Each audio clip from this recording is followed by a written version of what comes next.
भारत में 5G services के commercial launch से पहले डिपार्टमेंट ऑफ टेलीकम्युनिकेशन टेलीकॉम नियमों में जरूरी परिवर्तन लागू करने का फैसला किया है। वर्तमान समय में भारत का दूरसंचार उद्योग 2 नियमों से चलता है। पहला नियम है इंडियन टेलीग्राफी एक्ट 1885, दूसरा है इंडियन वायरलेस टेलीग्राफी एक्ट 1933। बता दें कि पिछले 2 दशकों से टेक्नोलॉजी और कम्युनिकेशन में बड़े मात्रा में डेवलपमेंट हुआ है। इसी कारणवश नए नियमों को लागू करने की आवश्यकता है। चूंकि भारतीय दूरसंचार उद्योग में 5G लॉन्च से पहले नए नियम लागू की जाने वाली है, इसीलिए इस कार्य के लिए दिल्ली के नेशनल लॉ यूनिवर्सिटी को यह कार्य सौंपा गया है। नेशनल लॉ यूनिवर्सिटी को कार्य दिया गया है कि वह इन नए टेक्नोलॉजी और कम्युनिकेशन पर अध्ययन और विश्लेषण करके जरूरी बदलाव या संशोधन करे। डिपार्टमेंट ऑफ टेलीकम्युनिकेशन के सचिव का कहना है कि इस कार्य के लिए नेशनल लॉ यूनिवर्सिटी को 4 महीने का वक्त दिया गया है। आपको बता दें कि नेशनल लॉ यूनिवर्सिटी जिन ड्राफ्ट्स पर काम कर रही है वे हैं internet of things, machine to machine learning और 5G के उपयोग मामले।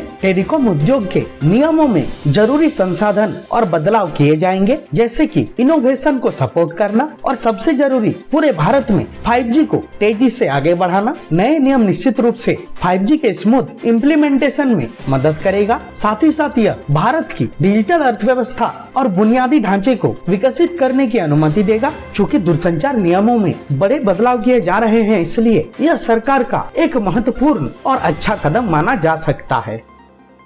टेलीकॉम न्यूज की रिपोर्ट।